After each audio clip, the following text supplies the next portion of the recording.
Hello, everyone, and welcome back to the show. We are absolutely thrilled to have you here for another inspiring session. It is wonderful to be here. Today, we are turning our attention to something that affects pretty much everyone in the professional world. We're looking at it through the lens of a fascinating RuiEnglish lesson. The title of the lesson is Navigating the Digital Frontier. And this is such an empowering topic. It's not just about, learning new words. It's about understanding how the entire landscape of business communication is. Well, it's shifting under our feet. It is. This lesson really serves as a roadmap for achieving victory in the modern workplace. It definitely feels that way. It feels like a survival guide for 2026. So the RuiEnglish material sets up the central tension right from the start. Yeah. It talks about the shift from the broadcast era to the networked era. Right. Now, when I hear broadcast, I think of old television sets, maybe with antennas. Is that the vibe they're going for? That is exactly the image you should have. But it's more than just the technology. It's a cultural mindset. Well. Think about the broadcast era as the era of the megaphone. Whether it was TV, radio, or just a CEO sending a memo down to the staff, communication was one way. I speak, you listen. I speak, you listen. It was static. Right. Here is the information, take it or leave it. I mean, there was no reply button on a television set. Exactly. But the networked era, which is the reality this lesson focuses on, is completely different. It's two-way. A dialogue. Yes, a dialogue.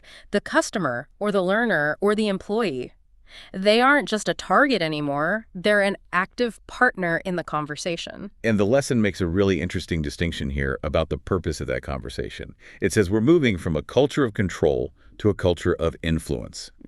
That feels like a very important nuance. Oh, it's critical. In the broadcast model, businesses tried to control the message. They controlled the brand. They controlled exactly what you saw.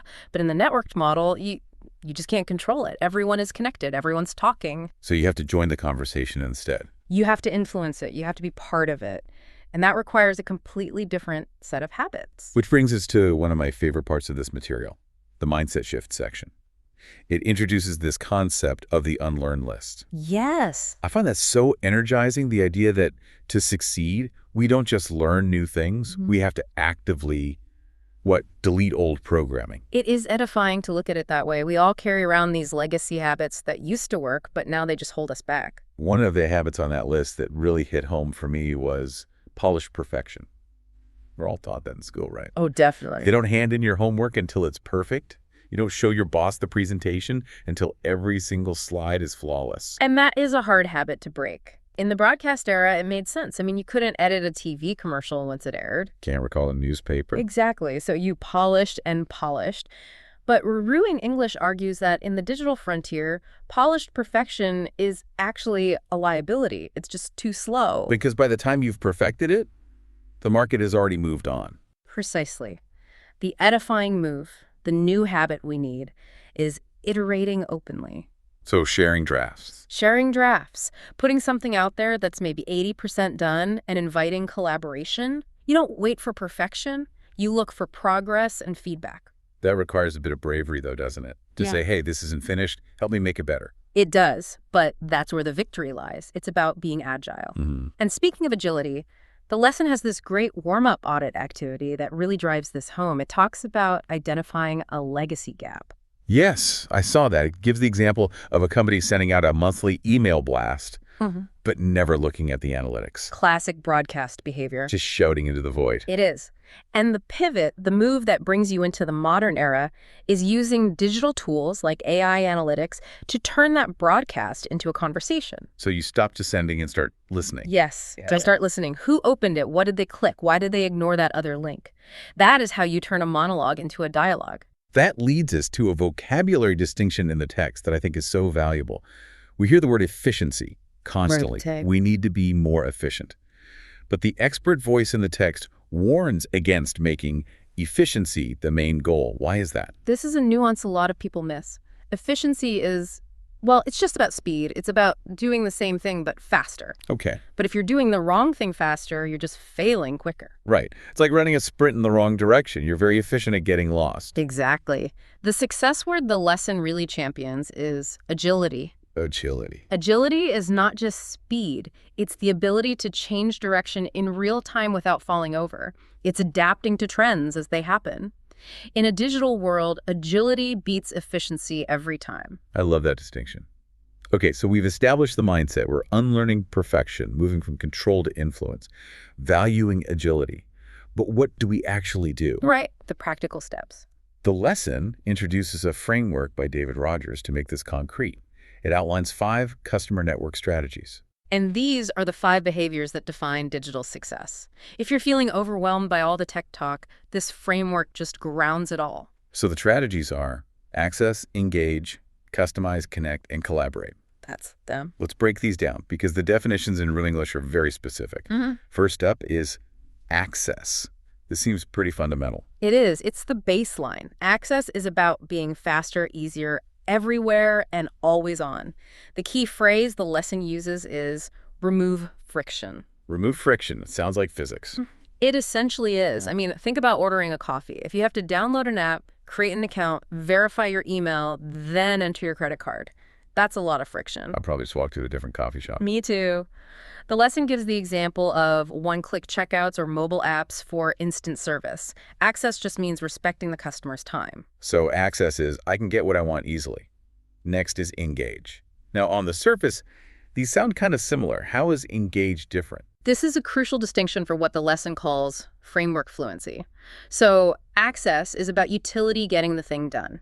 Engage is about value. Value. It's about the brand becoming a source of valued content. So access is I can buy the running shoes. Yeah. Engage is what? Engage is I want to watch a video series from that brand about how to train for a marathon, or I want to read their blog about preventing injuries. It's content the customer wants to spend time with. Even if they're not buying something right that second. Exactly. Access saves time, engage earns attention. That's a great way to put it. Well, Okay, number 3, customize. We're moving beyond the one-size-fits-all approach here. we are. Customize means making the offering adaptable to the customer's specific needs. The lesson has a really motivating activity for this, the strategic match. It uses a fitness app scenario. One of the features was users can design their own workout plans based on their specific injury history. And that is a textbook example of customize. The product literally changes shape to fit the user. It feels personal. It feels like the app gets you. And in a world where we are just bombarded with generic spam, personalization is a huge, huge advantage. It builds loyalty because it feels like it was made for me. Okay, number 4 is connect. This sounds social. It is. Connect is all about becoming part of the customer's conversations. It's about community. Going back to that fitness app activity, there was a feature where users could join a forum to share healthy recipes. Yes. Now, look at the role of the brand there. The brand isn't just broadcasting an ad. The brand is hosting a party. They provide the space for users to talk to each other. That's the connect strategy. They're a participant, not just a sponsor. It makes the brand feel much more human. Yeah. And finally, number 5, which feels like the most advanced one, collaborate. This is really the highest level of partnership. Collaborate means inviting customers to help build the enterprise. The lesson asks a reflective question here that I found really interesting. It asks, have you ever reported a bug or suggested a feature? If so, you were collaborating. That's right. Think about that dynamic. You weren't just a user complaining. You were a partner helping to improve the product. It's an empowering thought. It is. When a company actively seeks that out, when they say, here's our beta version, help us break it, or help us design the next feature, that's collaboration. It turns the table completely. You aren't just selling to them, you're building with them. And that creates a level of investment that money just can't buy. So we have the mindset, and we have these 5 powerful strategies. But here's the problem I always run into. Paralysis. You have all these inspiring ideas, but how do you actually start? The where do I begin problem. Yes, and the RuiEnglish material anticipates this. It introduces a tool called the strategy generator. This is the roadmap from theory to victory. You can't just say, we're going to be digital now. You need a process. I want to zoom in on the objective setting part of that. Got it. The vocabulary section highlights 2 types of goals, direct goals and higher order goals. Can we clarify that difference? It's a vital distinction. So direct goals are the how and the what. They are concrete, measurable. Think of them as your daily checkboxes. Post 3 times on social media, answer 10 support emails. Exactly, the practical stuff. But if you only have direct goals, you burn out. That is where higher order goals come in. These are the why. The meaning behind it. The meaning, they're abstract. advancing science, empowering learners to change their lives. So send the email is direct. Build a trusting relationship with the student is higher order. Perfect. And the key insight here is that you have to connect them. You have to realize that sending that email is how you build the relationship. It gives the daily grind a purpose. That's so inspiring. Okay, one more concept in that section. Agility awareness. This brings us back to decision making. This is where we have to be, well, a little tough on ourselves. The lesson contrasts data with gut feeling. And I have to admit, I'm guilty of this. I rely on my gut. I'll think, oh, I feel like this is working. And that's natural. We're human. We have intuition. But in the digital frontier, relying only on gut feeling is dangerous.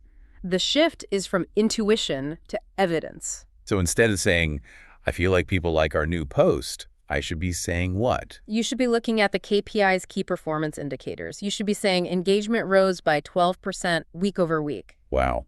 Yeah, that sounds much more authoritative. It's harder to argue with, we're up 12% than I think it's going well. Precisely. When you speak with the data, you remove the guesswork. You remove the ego. It's not about what you think. It's about what is actually happening. That is true agility awareness. And that leads us perfectly into the final section. The language itself. Being a leader isn't just what you do, it's how you talk about it. Right. Language creates reality. If you want to be seen as a digital leader, you have to speak the language. The language for leadership section gives us some specific terms to sound more professional. Let's look at a few. First one, holistic. A classic. Holistic just means looking at the big picture. Not just looking at marketing or sales in isolation, you're seeing the whole organism. So in a meeting, instead of let's look at everything, I say, we need a holistic view. Yes. It signals strategic thinking. Another key word is disruption. We hear that constantly, market disruption. It refers to those big market changes caused by technology. But the lesson frames it not as something to fear, but something to navigate. And then there's value prop. Or value proposition. That's the golden question. Why should anyone care? What makes people buy the product? Right. If you're in a meeting and you ask, what is our value prop for this customer segment, you immediately elevate the conversation. The lesson actually suggests some specific participation phrases to use. I love these because they're like little script you can put in your pocket. They're very effective. One of my favorites is, we need a more customer-centric approach. Customer-centric. That puts the focus right back where it belongs. Or if you want to bring in that agility awareness we talked about, you can ask, how will we measure the impact of this concept? Ooh, that's a good one. It forces the data conversation. It does. It shows you're thinking about results, not just ideas. It bridges that gap between the gut feeling and the data. It is empowering to have those phrases ready. And that's what RuiEnglish is all about, giving you the tools to participate with confidence. Not just to understand the meeting, but to lead it. So we have covered a huge amount of ground today. The mindset shift, the 5 strategies. Access, engage, customize, connect, and collaborate. And we look at the strategy generator, moving from abstract goals to concrete data. It's a comprehensive toolkit. As we wrap up, I want to pose the checkout question from the lesson to you and to our listener. Okay. If you had to pick just one of the 5 strategies to transform your project by next Monday, which would it be? That's a tough choice, but a necessary one. You can't do everything at once. For me, I think it would be connect. I think there's so much value in just joining the conversation that's already happening. It feels like the most human way to grow. That's a great choice. I might lean towards access.